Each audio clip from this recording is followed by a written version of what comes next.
It's a real privilege to have with us today Jay Marling. Now, Jay is not only founder and CEO of Caprite, but he's an old and dear friend. Welcome, Jay.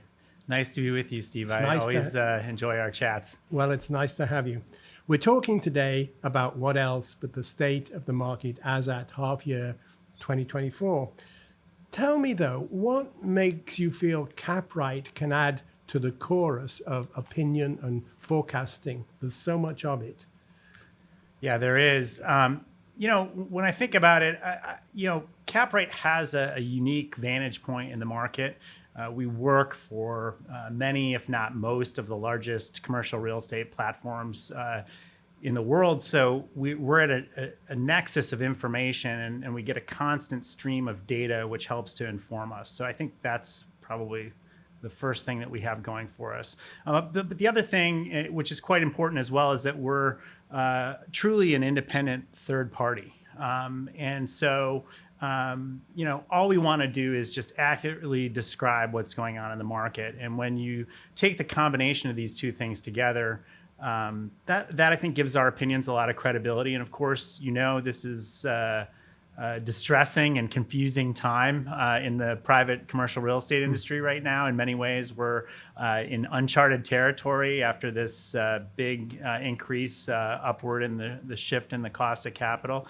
So what we're trying to do right now is really help our clients make sense of the market and also get their asset valuations correct. And really, I don't think any platform is better positioned than Caprite to do just this. Okay, we've told us this. Now, answer the big question. When do you think transaction activity will get back to a normal pace? Boy, that's a tough question. Everybody wants to know. We're seeing some signs of improvement right now, but there's a lot to unpack in this question. There's several things at play here, and I just want to start with the simplest thing, really. Buyers don't feel like commercial real estate is fairly priced right now. So that means that the market is just not clearing, right? And while there's a lot that's been made that the current owners of commercial real estate are not, willing sellers at current prices, it's clear to us that buyers are really, so it's the buyers who are driving the bid-ask spread. There are two main reasons, I guess, I would point to that suggest that this is true. The first is we've seen this just sort of steady march down in private commercial real estate valuations over the last year. I think the NCREIF property index was down. The underlying asset values were down about 11% over the past year. So that's a real indication of sort of a coming to terms with the fact that the buy side might be driving pricing. Sure. But the other thing, Steve, is I think we should have known initially and intuitively the public markets gave us a real signal of this right when the cost of capital dramatically increased. And we saw, of course, a lot of REIT stocks tanked. And we can say that this might have been a bit of overreaction because that tends to happen in the public market. Sometimes they are highly liquid, and so sometimes they overreact. But it was still really an important signal that the cost of capital had shifted dramatically, and so that sort of filters through into cap rates and everything else. Higher cap rates, lower values. Really not that hard to understand. Everybody thought it was a short blip. Yeah, there was that thinking, originally, but when you consider where inflation was, I think, the Fed really was without many other tools. Sure.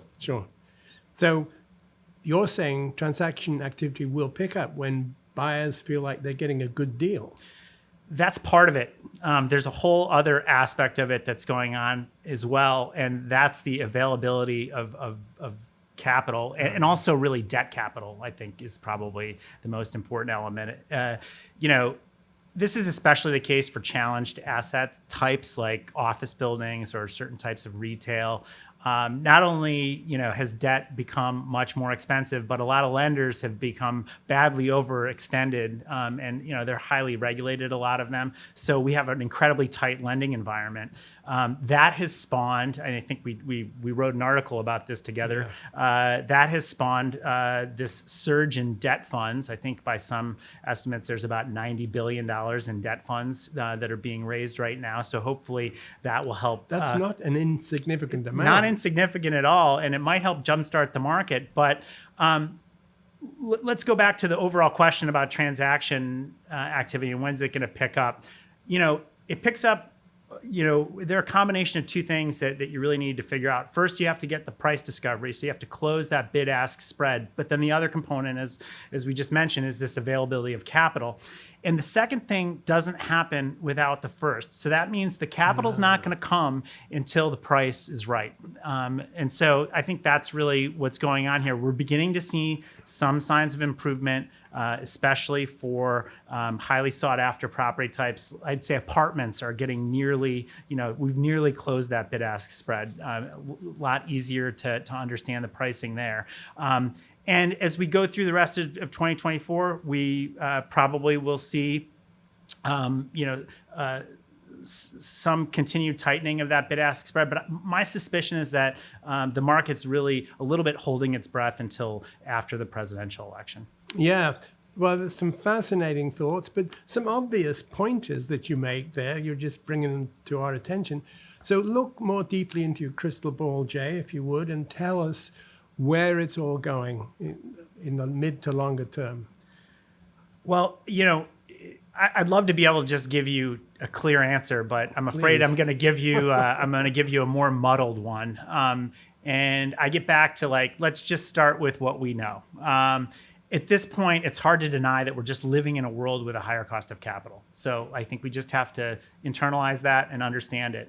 The Fed has signaled that they think inflation might be coming under control, that maybe we'll have some decreases in the federal funds rate happening in the second half of 2024. We're not so sure. Just think about going to the grocery store or the price of just your normal, life. It feels like there's still a little bit of upward pressure on prices, but we particularly see this in the commercial real estate industry on the expense side. So we're talking about insurance costs, real estate taxes, payroll costs. All of those things are really accelerating in terms of costs, and so that's happening at a rate that's a lot faster than the incomes are increasing. So it's creating a drag on performance for our industry. But when you think about it, in a sense, we've all kind of become Fed watchers, like holding our breath at every Federal Reserve meeting to see what they're going to signal or what they're going to do or what it means for our industry.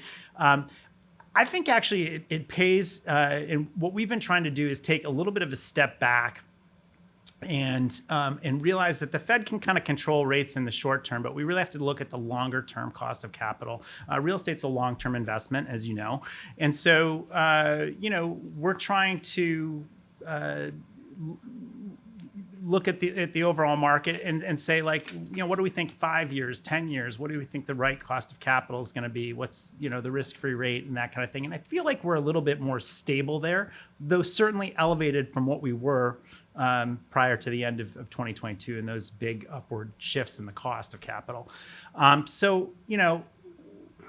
Assuming we get some normalcy after the election, I think we'll see the stubborn bid-ask spread begin to close. New capital will kind of come in with a reset basis, and that should help get the market going again. And how that unfolds, none of us can really be sure. There are a lot of elements at play. Well, we're looking forward to that reset. I'm going to inject a little piece here. Yesterday in the airport, I bought a cappuccino, and it said on the menu it was $5.50, and the girl said that'll be $7.50, and I said that the price on the menu is $5.50, and she said, well, that was yesterday. So that's how quickly inflation is rampant. Yes. Yeah, sorry. no, we do. I think that's a good example. And we all feel this in our daily life. So when the Fed says that inflation's coming under control, I'm not necessarily feeling that. You're not necessarily feeling that. The consumers out there aren't necessarily feeling that. So that's something you have to take into consideration, and it just ripples through the economy. And it's we're sort of in a new era. Sorry. Okay. So to get back to real estate, Yeah. there's really a bifurcation in the market. There is, and that's a good point. What we're seeing is it's almost like a continental divide that's happened. There's a tremendous amount of demand for like good, solid, tremendous compared to other assets, but there's better demand, let's say, for good institutional assets, properties that are like well positioned, performing well, have good rent rolls, particularly in asset types like multifamily apartments or industrial warehouse facilities. On the other hand, there are very few takers for the challenged assets, which these are like the office buildings or the struggling shopping plazas or those kinds of things that are either going to remain stuck with their current owners, they'll be given back to the lenders, or will get stuck in some sort of fire sale scenario. So that it's sort of it's two different tracks, I'd say, that real estate are on. And so the CRE platforms are really having to deal with this. They're looking to cut the bad stuff out of their portfolios. And in some cases, though, they're having to sell their better stuff. First of all, they have to find somebody who wants to buy the bad stuff in their portfolio. Secondly, they sometimes have to sell some of their better stuff so that they can shore up their liquidity. And another thing that's worth mentioning is that, due to all this significant distress that's going on in the market and for the owners of these assets, there's been just a tremendous amount of reshuffling going on in the capital stacks. So they have to find very creative ways to rebuild the capital, especially when financing is not really available. So my colleagues and I have been, just hard at work valuing all of these complicated positions. Tell us then how you and your colleagues, your teams, navigate this reshuffling era. Oh, I mean, we're dealing with things like, preferred equity and, crazy mezz debt positions, things like it's really becoming quite exotic because that's what you have to do these days in order to build a capital stack on some of these assets, some of these more difficult assets. Look, it's a sign of the times, and it's an exciting time in a lot of ways. I've been in this industry now for 30 plus years. I think you've had a few more times around the block than me, even. But like in my time, I think there have been 4 or 5 downturns, depending on how you count. And I don't know how you feel, but I feel like the complexion of this one is so much different than what we've had in the past. Unique. Because it was in essence kind of caused by the Fed increasing rates, and so many times in the past, it's like the economy started to sputter, and so the Fed came to the rescue on the white horse, and then they decreased rates, and then we all could breathe a little easier. Here, they kind of caused the upheaval in our industry. What a difference from quantitative easing. Yes, exactly. It was just the opposite, but they didn't have a choice because inflation was charging in. So, you understand why it happened, but it just goes to show you it really gets interesting. So, I think we're just hard at work trying to understand every unique situation. It's not like you can color the whole market with one brush anymore. Like we could do that a little bit more easily in the past when the capital was flowing. We spend a lot of time trying to understand the specific market dynamics, the capital stacks, the pricing parameters. And this is just not easy work in the current environment. And a lot of my colleagues are telling me that they're spending twice as long on every valuation than what they used to. But at the same time, it's exciting because all of this scrambling in the CRE markets has been like helping us, look at things in a new way. So we're learning and growing. And if you ask me my forecast for the remainder of 2024, probably well into 2025, probably a lot more learning and growing. That's incredible. Well, I feel I learn and grow just listening to you. It's always a great pleasure to be with you, Jay. And I hope when the next time we get together and speak like this, the markets will have moved on a little bit, and we'll perhaps see some easier times ahead. We'll keep our fingers crossed. It's wonderful to be with you as always. Thanks for being here, Jay.